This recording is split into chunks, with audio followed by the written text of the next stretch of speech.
Olá, eu sou a Melina e hoje quero bater um papo com você. E eu quero começar te perguntando, qual o seu maior sonho? É isso mesmo, quero que você responda aí nos comentários. Qual o seu maior sonho e o que te motiva para ser sempre sua melhor versão? Vamos começar dizendo que o sucesso começa na mente. Olha o que Napoleon Hill escreveu. Tudo que a mente pode conceber e acreditar, ela pode conseguir com uma atitude mental positiva. E aqui a gente vai pensar que o desejo é o ponto de partida para todas as realizações. Mas há uma diferença entre desejar alguma coisa e estar pronto para recebê-la. Só podemos estar prontos para alguma coisa quando acreditamos que podemos consegui-la. Veja agora a história emocionante e fantástica do filho de Napoleon. Assiste até o final e já salva este vídeo. Blair nasceu sem as orelhas, sem nenhuma perspectiva de ouvir e falar. Napoleão Hill contestou a opinião médica, sem dar nenhuma esperança. O médico foi frio ao dizer que o menino nunca ouviria ou falaria. Hill nunca aceitou essa opinião. Na sua mente, sempre ele alimentava a certeza de que um dia o filho iria falar, ele iria ouvir. Ele tinha essa certeza de que um dia encontraria uma forma, um jeito de ajudar o filho. É inacreditável o desenrolar dessa história e é real. Naquela época tinha um filósofo muito famoso, em que Hill se apegou em sua frase. O filósofo foi Ralph Waldo Emerson.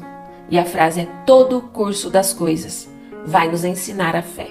Só precisamos obedecer. Existe orientação para cada um de nós e, escutando com humildade, ouviremos a palavra certa.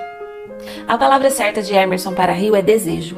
Lembrando aqui que Hill nos ensina que só um desejo realmente ardente faz conseguirmos o que queremos.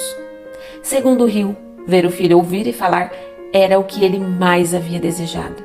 E é aqui que ele nos surpreende. Hill não ficou esperando cair um milagre do céu. Hill não ficou na inatividade. Mesmo sendo algo tão complexo, afinal, o menino nasceu sem as orelhas. Sua primeira preocupação era encontrar uma forma de como implantar na mente do filho, daquela pequena criança, o seu desejo de pai. Qual caminho pegaria? Hill não dividiu seus pensamentos com ninguém. Imaginem, o menino não tinha orelhas. Quando Blair ficou um pouco maiorzinho na fase de falar, eles notaram que o menino podia ouvir ligeiramente alguns sons. Então, a esperança surgiu de verdade quando eles compraram um fonógrafo. Quando seu filho ouviu a música pela primeira vez, entrou em êxtase. O pequeno menino ficou 2 horas em pé, ao lado da máquina, apertando os dentinhos e cerrando fortemente a boquinha. Só depois de muitos anos é que Hill descobriu que o seu filho podia ouvir claramente quando falava com os lábios tocando o seu osso mastoide na base do crânio. Naquela época, nada se sabia sobre o princípio da condução óssea. Estamos falando do início do século XIX. Foi depois disso que Hill começou a contar histórias para o filho. Antes dele dormir, nelas tentava desenvolver no menino a autoconfiança, a imaginação e um forte desejo de ouvir. Por muitas vezes contou a mesma história de formas diferentes, com cores diferentes.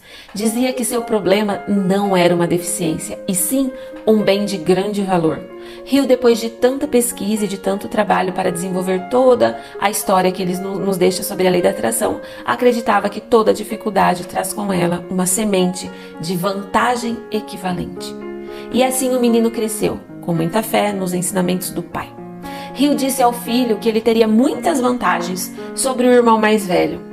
Como, por exemplo, os professores dariam mais atenção a ele, que as pessoas pagariam mais pelas suas mercadorias, porque viriam nele o quanto ele era brilhante, viriam o quanto ele era esforçado. Blair o admirava muito por isso. Uma noite, quando Hill e sua esposa chegaram em casa, viram que o menino estava dormindo, com a mãozinha fechada, só que nela tinha muito dinheiro. Os empregados então contou para eles que o menino havia pulado a janela e saído às escondidas. Blair pegou 6 centavos com o sapateiro vizinho e comprou em jornais para vender, imitando o irmão mais velho.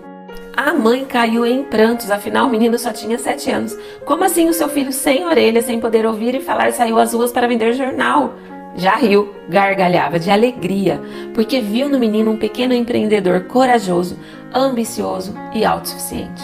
Cheio de fé nele mesmo, Hill sentiu que seu esforço de colocar e cultivar na mente do filho sementes de fé nele mesmo começava a dar frutos.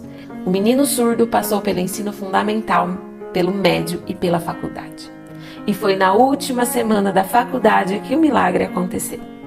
O menino recebeu um aparelho auditivo para ser testado. Blair já havia testado um outro antes, muito parecido, então ele não deu muita atenção. Mas quando o fez, eis que o mundo passava a ter sons. A primeira coisa que Blair fez foi ligar para sua mãe para poder ouvir a sua voz. Com seu desejo realizado, ele escreveu uma carta para o fabricante, contando com entusiasmo seu novo mundo. E foi aí que a sua incapacidade se transformou em um bem que lhe rendeu muito dinheiro e muita felicidade também. O fabricante respondeu a Blair, convidando-o para conhecer a fábrica em Nova York. E lá ele foi, conversar com o engenheiro, e foi quando teve a sua ideia brilhante. Preciso contar minha história e fazer ela chegar a todos que precisarem de aparelhos auditivos.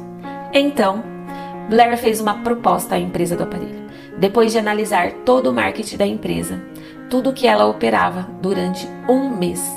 A proposta feita ao fabricante foi irrecusável, e foi assim que Blair, o menino sem orelhas, ganhou o mundo, e ainda levou alívio para milhares de pessoas limitadas pela surdez. Hill nos diz que aquela mentirinha inocente plantada desde bem pequeno e cultivada com um desejo ardente, o levou a concretizar o seu sonho.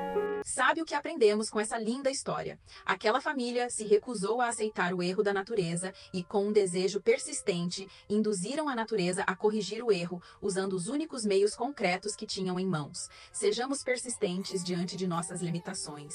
Sejamos positivos ao ver novas ideias e métodos. Sejamos aqueles que fazem a natureza corrigir o erro com o que temos em nossas mãos. Sejamos protagonistas de nossas vidas. E assim, Napoleão diz que todo pensamento emocionalizado, unido à fé, tende a se realizar, a se materializar. O estado mental aqui deve ser de crença, não de mera esperança ou desejo. Ter a mente aberta é essencial para a crença. Mentes fechadas não inspiram fé, nem coragem, nem crença.